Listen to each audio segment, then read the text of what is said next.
I stand in the wreckage of everything they tried to steal. My voice, my confidence, my dreams. They lied, they manipulated, they made me question myself. But here I am, still standing, and this fire in my eyes is a blaze they will never put out. Let them envy, let them rage. They will never understand the depths of my resilience that lives inside of me. They thrive on control, but me? I am untouchable now. I see through the illusions, their grip is broken, and I am free. The dream never dies.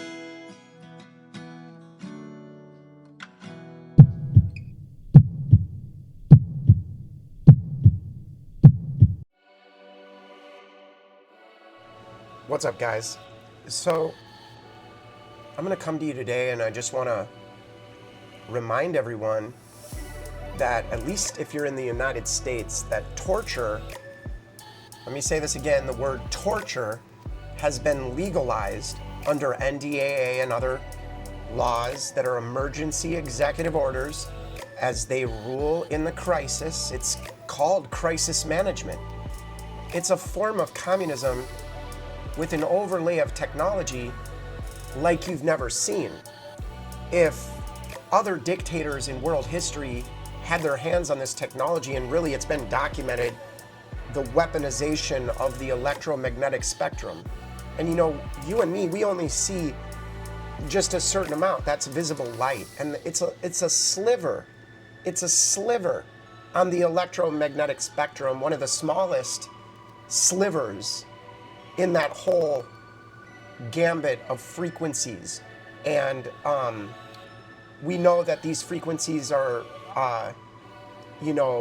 toxic to the human body, to the brain. And we know that in this kind of state, it is just profile policing. And you know, data is gathered on your brain, your body, your EEG, your insulin levels. All the electrical signals of the body have been mapped and are used. And you can look this up. The US Navy has your digital clone, and it is you, but a digital version of you that they have gathered in their broadcast system of electromagnetic waves. That is the new wireless way of control. It's not just signals coming to your cell phone. It's signals coming directly to the brain, to the heart, to the DNA, to the molecular level, to the cellular level, okay?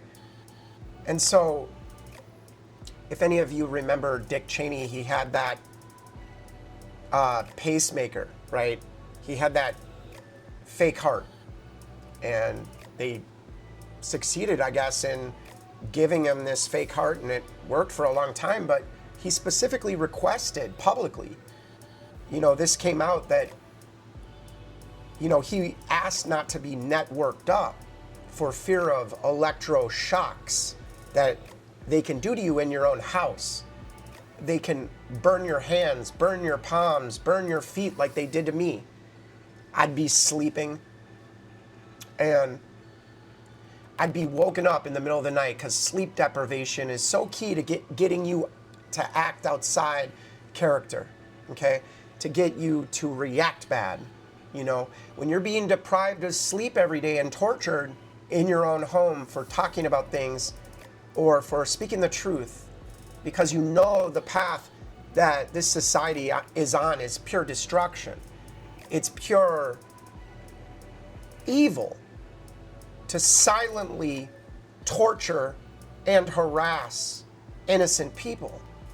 And I have a family of cowards. I have people in my life, in my past, that were all too envious of what God, the Lord Jesus Christ, had done for me. He delivered me from alcoholism. He delivered me from addictions galore, and I've never looked back. The Lord Jesus is amazing, and it's not the 501c3 churchianity Jesus that they preach on the pulpit today in these state-run, federally subsidized as well churches, which are really corporations structured exactly like a corporation and ruling and reigning with state-authorized, state-run approved propaganda. That's why the local pastors all across the country were telling you to get jabbed up, because FEMA and Homeland Security run the crisis under the emergency. And as long as the emergency is continued to be declared every year, which it is, we have a runaway system, a runaway government that uses executive orders in a dictatorship and uses the excuse of crisis management. Crisis, crisis, crisis. One crisis after the next is coming.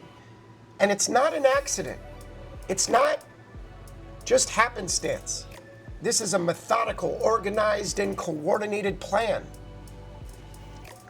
to really mess people up. And really, I see this as the Agenda 2030 depopulation agenda, where they can burn you and fry you right in your own home.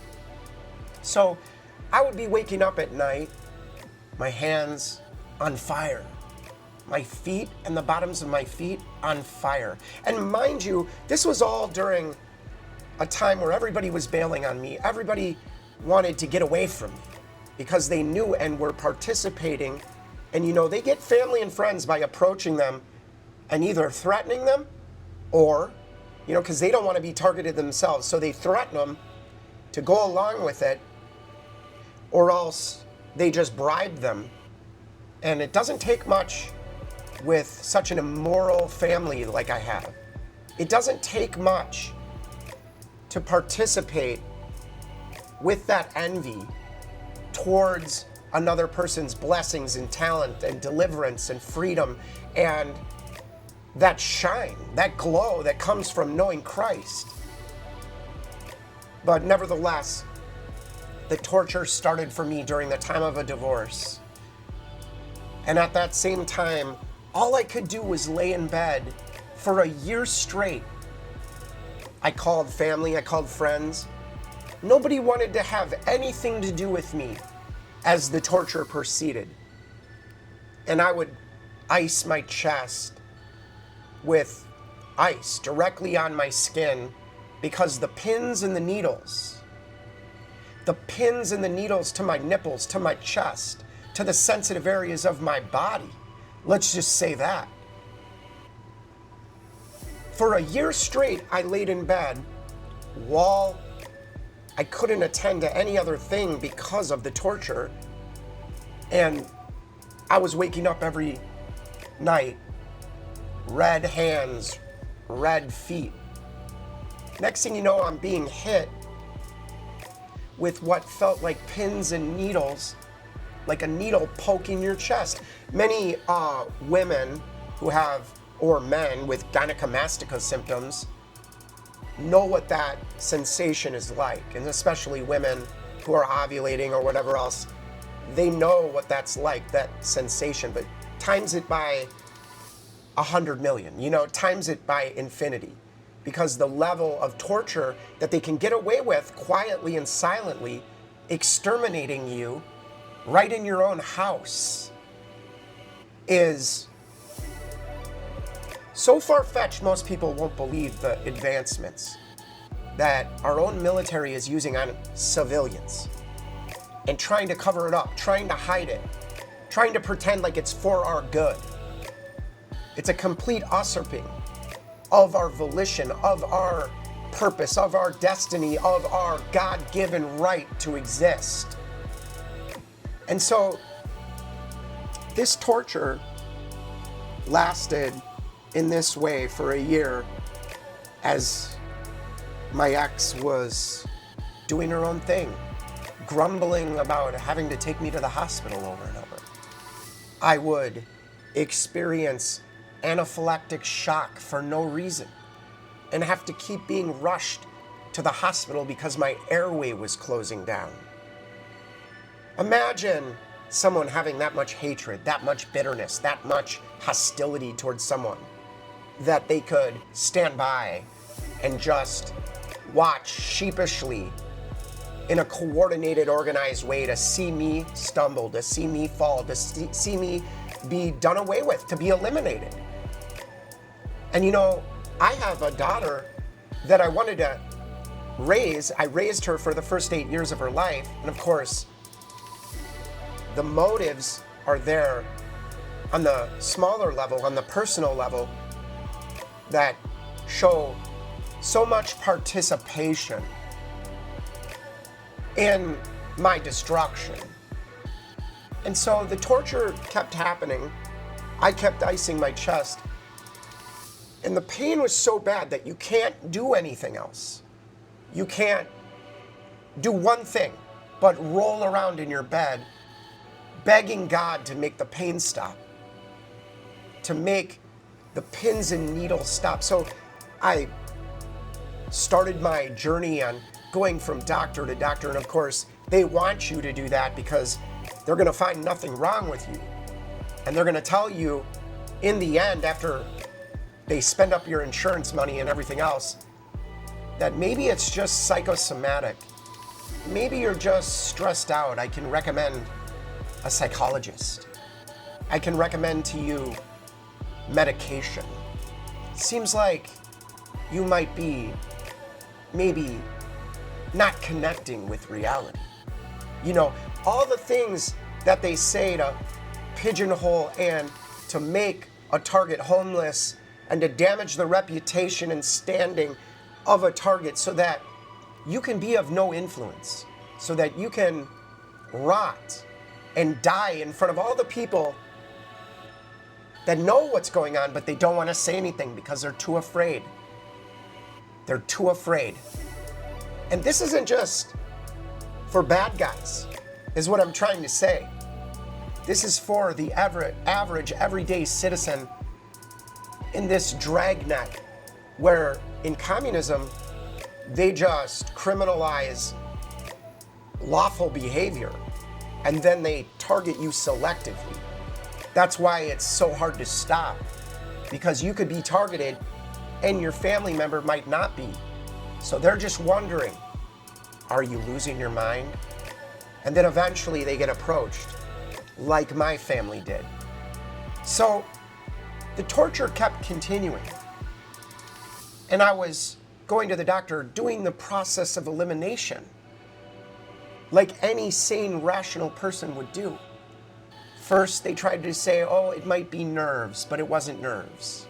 Then they tried to say it was this or that. And when I didn't accept that, when I didn't go along with that, and I knew this was out there, this was something that nobody is going to believe me about, that nobody is going to even understand, and the burden and the weight of wanting to tell somebody because you're being tortured and it's at red line level. You see, trying to get a breakdown, trying to get you to react bad, trying to get you to lash out. Many of you know already that all the mass shooters out there that have ever done a shooting are tortured and tortured and tortured using electromagnetic frequencies and waves in broadcast platforms now run and controlled by algorithms and AI, but it used to be a human in the loop. You know what I mean? Now it's just a machine. Hyper game theory is relevant to this, you know? Each adjustment you make away from the abuse and damage, they will know about and collapse that escape, that de-escalation that you try to do. You're not getting away. No matter if you do a geographical, go to another country, it doesn't matter where you run and hide. Because this system is so pervasive that it knows your thoughts, it knows the electrical signals of the body. And many of us have experienced this synthetic broadcasting of signals that have been copied from our bodies and played on a loop to torture us. You know, we are far from crazy. We are far from mentally ill. You know, and so that's what they want us to look like. That's what they've designed the tactics in this persecution program. Really, it's not just one thing, it's multi-layered technologies being used together. And on the physical level, you know, the street theater, the following, the taking pictures of you, the driving their cars at you, you know, it's like nobody's gonna believe when you look over and somebody's smirking at you in a red or a white car and decides to drive their car right into you. You know what I mean? That's not believable, but that's part of what happens under the mind control and the damage that is taking place. So as I was suffering, as I was rotting, my ex is filing for a divorce and ready to hightail it out of there. And all I could do is roll around in bed and ice my chest so bad that I would get freezer burn because the pins and the needles on my nipples, on my chest were so bad that I just, every day I would just cry and cry and cry just because there was no escape, there was no way out. And I had to endure this. So the doctors, you know, I'd go to an endocrinologist and, oh, your hormones are fine. You know, getting tested on all levels. So I eventually went to a urologist because the torture migrated not just to my chest and my nipples, but to my family jewels. And they were torturing me so bad that I was peeing blood. And you know, you go through the process of elimination at the doctor. It's not a bladder infection, it's not an STD, it's none of those things.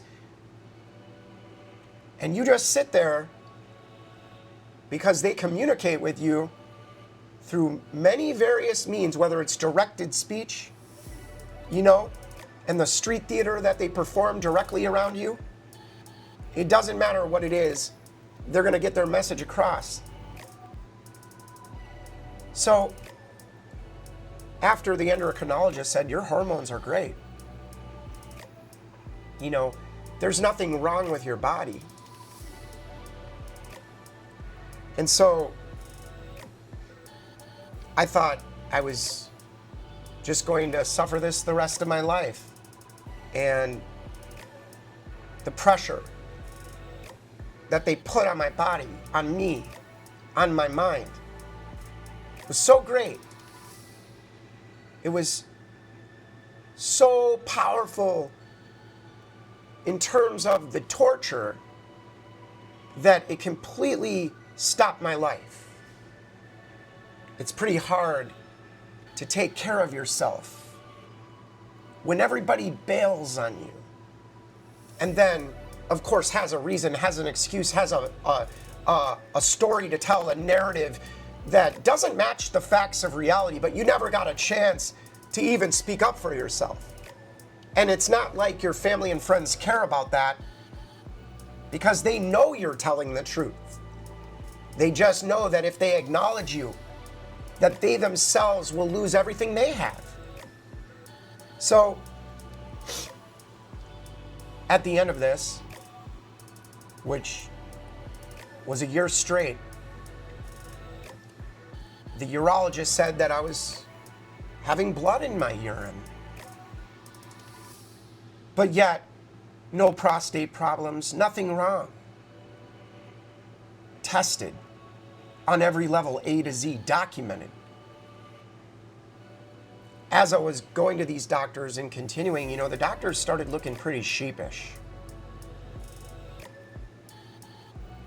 Looking like, you know, that they had a live one on their hands. And like, this is that they've been told about that was taking place in our society, this silent weapons for quiet wars type behavior and activity going on among the poor, among the homeless. They're exterminating people, folks.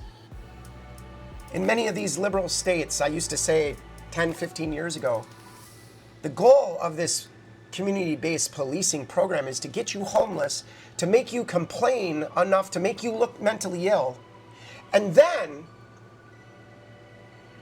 to do away with you in a black hole because nobody's coming for you. Nobody cares. And when you're alone and isolated and they know they got you, they go pedal to the metal like they did with me. In the end, my upper respiratory tract of my lung was so burnt, they electrocuted me right in my house. Fried my upper respiratory tract. So imagine a year straight of being tortured, pins and needles, burning marks all over my chest, red marks, burn marks, like almost like boils, because they were burning my skin, waking me up in the middle of the night again and again and again, burning the palms of my hands, the bottom of my feet, burning my skin, burning my chest, pins and needles. Pins and needles to the family jewels. Tortured. In the land of the free. In the home of the brave. Or should we say coward? Because any person that would participate in this and not fear God is a fool. And even though I'm outnumbered, even though it appears like everyone is against me, I know that if God be for me, who can be against me? So, this torture, this peeing blood, this torture to my chest, ended with a divorce and with me ending up in the hospital, fighting for my life. My lung was electrocuted in my own house. My upper respiratory tract was fried in my own house. So it started with surface level attacks, but let me assure you, they can stop your heart. They can cause organ failure and damage and kill you right in plain sight and blame it on natural causes. Is that a safe society to live in? To keep people safe? To keep saying that they're doing it for safety? Anyone can be labeled. Anyone can be selected. I was living my own life, following Jesus. And apparently, on the internet of behaviors, I don't match up to submitting myself to the edicts of a control freak, abusive system and leaders that are sadistic in their destruction and their torture of homeless and poor people, in elderly people. Remember, they didn't let any of you guys go and visit your relatives under the satanic operation and mind control program to inject this digital bioelectrical interface that allows for the complete usurping of what it means to be human. There has been a merger of the iron and the clay, so to speak, like it says in the book of Daniel. We are no longer operating based on our own signals electrically in the body. And if you can't understand that, and you can't go do the research on Netcentric Warfare, then I don't know what to say. Silent weapon systems are being used on the general public, whether you want to accept that or not. So true censorship, guys, isn't just cutting you off from social media or banning your YouTube account. True censorship is the torture they do with these behavior modification torture programs in which they try to get you to submit or die. So I went to do an endoscopy because after they discovered that my upper respiratory tract was fried and electrocuted, they began to want to look in my stomach to see, like, have you respirated your stomach acid? And of course, that wasn't the case either. They took a camera, looked in my stomach, and told me that my stomach lining was perfect, no irritation even. And you'd have to produce a lot of acid to respirate that acid. So it just wasn't fitting. It just wasn't working out. I even have the medical notes from my pulmonologist. Confounded and confused, not knowing how I got like the way I was. Why was my upper respiratory tract electrocuted? You see, this led to me, during the time of my divorce, finding these things out during the process, because it took a long time. It was like a whole year and then some, just. And I remember just laying in bed and having someone put responsibilities on me to break me further even. There is no mercy with these people, no concern, no care. They are without empathy, without remorse, without sympathy. So I just remember having to crawl because I was that weak, bleeding internally that much. And I would crawl from my bed because I would have to sleep upright against the headboard, basically. Because every time I laid down, the blood would go down into my lung. And of course, everybody knows that's had lung damage before. When you have that blood go down into your lung, it makes you throw up. So I would be crawling on my hands and knees to the toilet and would position myself over the toilet, barely able to hold myself up, with no care, no sympathy, no concern. Just pedal to the metal, run me over. And so I would puke blood. I would puke and puke and puke blood. And then I would have to crawl back to the bed to lay down. And really, it wasn't laying down, so I had no rest. I was being tortured from every side, every angle, being made an end of. And this led to me looking in the mirror for the first time and seeing how pale I was. I was white as a ghost from bleeding internally so bad. So then a number of other things of made to live in my car and fired from my job, and all these things started happening all at once. And I remember I would have to sleep in my car for over 6 months, just sleeping upright. It took 6 months for my lung to scab up and recover. And it's really gross. I mean, I ended up coughing up the scab eventually. Electrocuted, tortured. Netcentric warfare, the internet of bodies, is a step beyond the Internet of Things, and we're already there, guys. The US Navy has your digital clone. We're already there.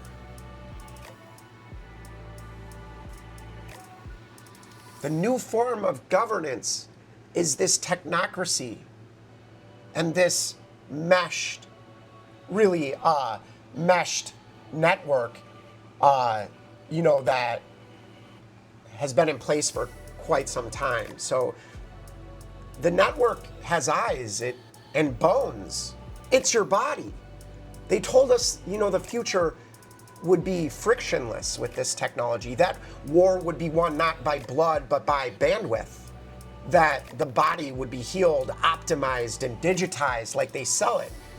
But they forgot to mention, once you're networked up, you're never alone.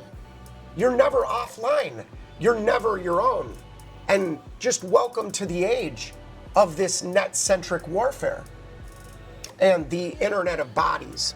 So this is where the battlefield is everywhere now. And the soldier in this war is you. as an average citizen. And it started in the 1990s when the US Department of Defense pioneered a doctrine called, Netcentric Warfare. The idea was simple: connect every sensor, shooter, and commander into one seamless digital mesh network. Flatten the hierarchy, in other words. Accelerate decision making, kill faster, survive longer, win smarter. That's Netcentric Warfare. So really, Vice Admiral Arthur Kabrowski and John Garstaka dropped the term in 1998 like a bombshell in the Navy Institute proceedings. They weren't just theorizing, guys. They were blueprinting a new kind of war, a silent war on us as the citizens, and one where information superiority wasn't a luxury. It was the new weapon.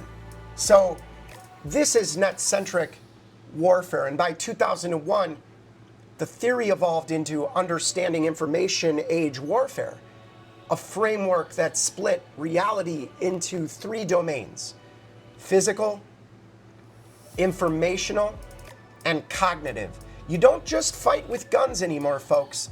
You fight with data, perception and belief, and sensations in the body. It is Netcentric Warfare. And then came the 4th domain, right? The social domain. That's where you live. That's where your body becomes the battlefield. You see, this is what I've been saying for the last 20 years. We have to learn about the advancements in the Internet of Bodies. It's called the IOB. Anyone can look it up. And it's the next phase of the Internet of Things. But instead of connecting your fridge or your car, it connects your body, your heartbeat, your brainwaves by electromagnetics. Your glucose levels are monitored, your location, your decisions, your vulnerabilities are mapped. This is why it's so hard to get away when the street theater is occurring, when your family and friends are being used like battering rams against you in their ignorance, in their fear, in their paranoia. It starts with wearables, Fitbits, Apple Watches. Then it moves inside the body, pacemakers, cochlear implants, smart pills, and finally, it embeds brain-to-computer interfaces, RFID chips, neural lace, and the smart dust that's being sprayed on all of us. And yet, we're still wondering why we're being targeted and how. In 2013, I was talking about this before, but US Vice President Dick Cheney had his Wi-Fi enabled defibrillator replaced with a non-connected version that was not connected to the network that I'm speaking about. Why? Because he said he feared assassination via remote shock. Do you understand this wireless technology in the Internet of Bodies and how it's changing our world right now? In Shanghai, smart thermometers track COVID patients in real time, yet we're called conspiracy theorists. They send alerts to dashboards when fever spike. All sold under this governance health data technology. And in California, Kaiser Permanente used smartwatches to monitor heart attack survivors remotely, boosting rehab completion rates basically up to 50% to 80% or 87%. Sounds miraculous, right? Until you ask, like I did, who owns the data? Who controls the signal? Who decides what's normal and what's allowed or not in this selective enforcement? Because once your body is hooked to the cloud, once you're online, it's not just a health tool, guys. It's a surveillance node that they turn you into a compliance checkpoint, a biometric leash. So it's not out of convenience, guys. This net-centric warfare taught militaries to dominate the battle space by syncing every single asset in this mesh network. The IOB teaches systems to dominate the human space by syncing every single body together. And here's the kicker. Both systems operate on the same principles. shared situational awareness, real-time data fusion, distributed decision-making, and really, last but not least, precision targeting. So they can kill you in plain sight as you're going about your day. Only now the target might be your insulin levels. It might be your emotional state, your resistance to authority. This isn't a sci-fi, guys. It's their doctrine that I'm speaking about. It's infrastructure already, and it's already happening. So the question isn't whether we're at war. The question is, who's commanding this network? And what happens when the edge node, your body, refuses to comply? Because in this new warfare, silence is suspicious along with your rights. Disconnection is defiance, and autonomy is the ultimate act of rebellion to these control freaks. And here's really a forensic discussion over the tactics aside from the technologies that are used, designed to not just harass, but to neutralize and kill you, to destabilize, isolate, and discredit you as a target. These tactics are often deployed in coordinated campaigns that blur the line between psychological warfare and social engineering. The goal? To make the victim look crazy. How many of us have suffered these tactics of abuse and control, and more every day are coming forward in confidence because we know that this is the end game. If we don't speak up, guys, if we don't risk it and challenge, we will be made an end of. So how many days did they break into my home with no forced entry? So what is it all about? Unauthorized access to your home and space without visible signs of entry. Why would someone do that? Well, it's to create paranoia, to gaslight you as a victim, and to make reports to the police seem delusional. The common signs that you'll notice are moved objects, subtle damage, items missing then returned in obvious places, unusual scents, or tampering with all your items. How about being poisoned? Many of us have suffered being poisoned, me included. Food tampering is common with these covert malignant types, poisoning. So why? Contaminating and alternating foods to cause illness and fear, to produce physical symptoms that mimic mental illness, or to create fear of just eating in general so that it hurts yourself. Reported methods have been switching groceries on a person, tampering with delivery meals, using handlers to monitor food preparation. That's why I don't let anybody cook for me. You wouldn't either if you were under this pressure. The street theater, what is it about? What is it? Scripted public skits involving strangers or neighbors that have your private information.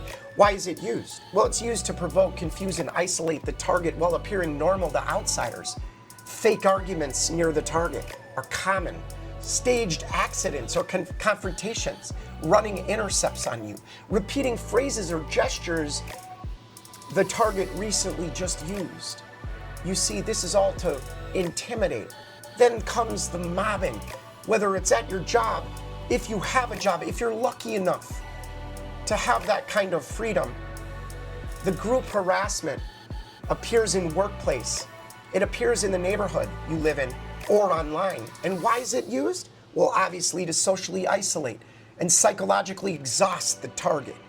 Tactics are used like gossip and smear campaigns and impersonating you online, coordinated exclusion, false accusations that are made. They'll even impersonate your side and pretend to be a victim of you and do the damage to themselves. Mirroring. How many times have friends and family mirrored the behavior, the speech, the routines? Why is it used? To unsettle the target and create a sense of being watched or manipulated. Everything they do is strategic. So wearing similar clothes, posting about things the target just did, mimicking emotional states in a mocking, obvious way. So we are under this surveillance, and it's more than just MK Ultra. It's MK Ultra scaled up on steroids using technology. So what is it? This surveillance, this physical and electronic surveillance. Well, if it's nothing more than just constant monitoring you via cameras, GPS, and human observers. So it's used to intimidate and control the target's behavior. Methods could be tailgating you in public, hacking devices, using smart home tech to eavesdrop on you. So, Netcentric Warfare and physical tactics are combined to torture you as a civilian, as an innocent person, guilty, before any due process. Online harassment and doxing is common, and it's done to me all the time. Cyberbullying, impersonation, and exposure of private info to get you hurt, to get you targeted, even worse, to cause physical damage. They want to destroy the reputation and induce fear. The tactics used are fake accounts posting defamatory content, leaking addresses and phone numbers, hacking emails and social media. This is what they do. You're never able to have a normal existence. Everything is controlled and scripted. So the noise campaigns will start. Repetitive, targeted noise to disturb your sleep and peace, if you're lucky and you don't get tortured like I did with sleep deprivation torture through electromagnetic torture. They want to induce stress and irritability, car alarms, loud music, construction timed to your schedule, parallel to you in competition for your attention. The financial sabotage. Family and friends are used majorly to disrupt your income. The bills pile up. The credit that is put on you that you haven't caused or done, that is used to control you, to destabilize the target's life, and to, of course, increase dependency, job interference, overcharging on utilities, blocking benefits or mail so that you can't communicate, to make you look irresponsible and out of control. These common methods are what they use to have a psychological impact, psychological manipulation and gaslighting to make the target doubt their reality. So this is used to erode confidence, to erode credibility, and denying obvious events, rewriting history and the narrative through getting you to react to the abuse, using insiders to contradict the victim, and then they pretend to be the victim of the very thing that they've been doing to you. The isolation knows no limit, cutting off the target from support systems, and I do mean all support systems, and getting in the way and competing over those abilities you have to bring in support yourself.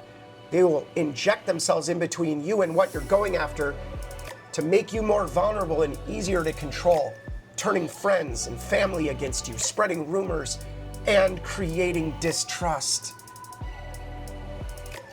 Common methods in this psychological war and physical war and silent war that we're all in.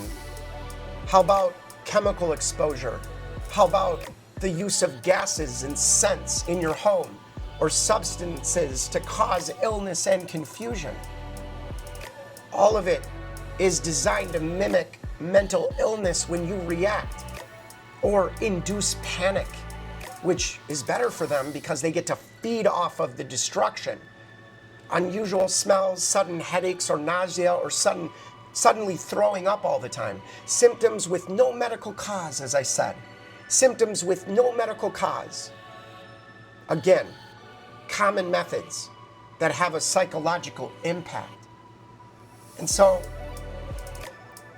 really, I just want to end with this. If we don't educate ourselves, if we don't love one another as citizens and take care of one another as citizens, if we don't wake up to the hypnosis that we're under, we are being walked right off a cliff. And the rulers and the leaders, they don't care about you. They don't love you like they pretend. All they want to do is eliminate the useless eaters. And they are using family and friends to do so in their ignorance. And so, I'm going to end with just saying, give your life to Christ while you still can, while you still have time.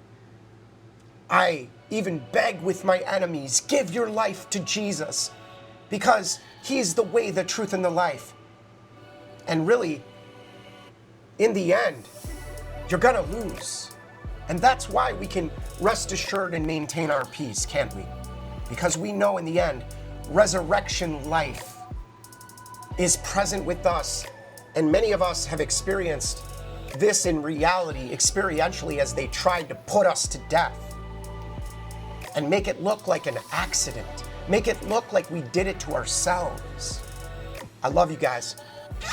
Keep it up.